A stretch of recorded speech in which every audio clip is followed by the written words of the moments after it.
রমজান মাস শুরু হয়ে গেছে আর ইফতারের সময় খুব ঠান্ডা ঠান্ডা একটা খুব দারুণ একটা টেস্টি খাওয়ার এই ফেলুদা। তো এই ফেলুদা আজকে আমি ঘরেই বানানো দেখাবো। তাছাড়াও সামনে দোল আর গরমও পড়ে গেছে, এই গরমে এই রেসিপিটা বাড়িতে একবার ট্রাই করে দেখতে পারেন, খেতে কিন্তু দারুণ লাগে। তো প্রথমে আমি ফেলুদা তৈরি করব। ফেলুদা তৈরি করার জন্য আমি 500 ml জল নিয়ে নেব। হালকা গরম জল নিতে হবে আর তার সাথে কর্নফ্লাওয়ার নিয়ে নেব 125 গ্রাম।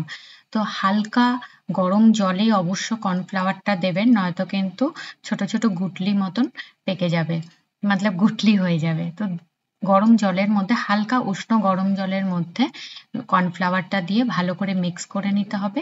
মিক্স করে তারপর কড়াইয়ের মধ্যে ওই জল, মিক্সিং যে জলটা সেটা দিয়ে দেবো। গ্যাসের ফ্লেম এই সময় একদম লো রেখেছি। লো ফ্লেমে এটা কনস্ট্যান্ট কিন্তু নাড়িয়ে যেতে হবে, কারণ এটা প্রথমে মনে হতে পারে পাতলা, একটু পরে হয়তো হয়ে যাবে, তাতে কিন্তু গুটলি হয়ে যাবে। তাই এটা ক্রমাগত নাড়িয়ে যাবেন।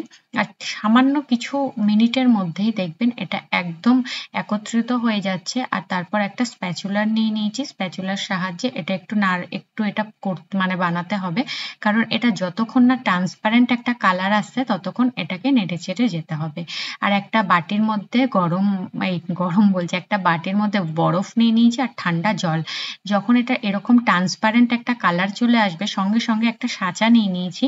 এর মধ্যে আমি ভুজিয়া বানাই, মানে আলু ভুজিয়া বা ছোট যেটা চানাচুরের জিনিসগুলো সেগুলো বানাই। তো এখানে একদম এই সাঁচার মধ্যে অনেক রকমের প্লেট দেওয়া থাকে, তো একদম সূক্ষ্ম যেই ছোট ছিদ্রযুক্ত প্লেটটা সেটা নিয়ে নিয়েছি। এই সাঁচার মধ্যে গরম গরম কর্নফ্লাওয়ারের ব্যাটার দিয়ে মুখটা বন্ধ করে সঙ্গে সঙ্গে এই ঠান্ডা বরফ জলের মধ্যে এই ব্যাটারটা দিতে হবে। দেখুন কত তাড়াতাড়ি এরকম ফেলুদা ঘরে তৈরি হয়ে যাচ্ছে।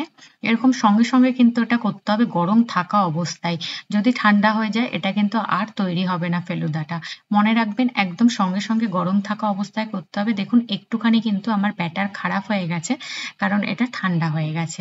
তাই অতি সহজেই এটা কিন্তু তৈরি হয়ে যায়। আপনার কাছে যদি এই সাঁচা না থাকে তাহলে যে কোনো একটা প্লাস্টিকের ব্যাগ নিয়ে নিতে পারেন, বা দোকানে 10 টাকা করে পাওয়া যায় উইপিং ব্যাগ, মানে যেটা কেক বানানো হয়, তার মধ্যে ঢুকিয়ে সামান্য একটা ছোট ছিদ্র করে সেটা দিয়েও করতে পারেন। বা কোনো একটা প্লাস্টিকের বোতল হলে অনেকটা মাখামাখি হয়ে যায়, একটা ছোট জাতীয় প্লাস্টিকের বা দুধের প্লাস্টিক নিয়ে নিতে পারেন। মুখটা একটুখানি ছিদ্র করে গরম গরম অবস্থায় এটা কিন্তু ঠান্ডা জলের ওপর দিলেই তৈরি হয়ে যাবে।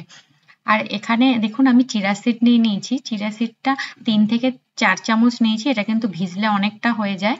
আপনারা যদি অল্প বানান সেক্ষেত্রে 1 থেকে 2 চামচ মতন নিয়ে নেবেন। নর্মাল জলে এটা 15 থেকে 20 মিনিটের জন্য ভিজিয়ে রাখবো।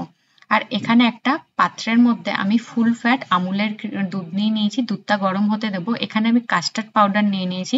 এই কাস্টার্ড পাউডারটা সাধারণত ভ্যানিলার পাওয়া যায় বেশি, আপনি ওটাই ইউজ করতে পারেন।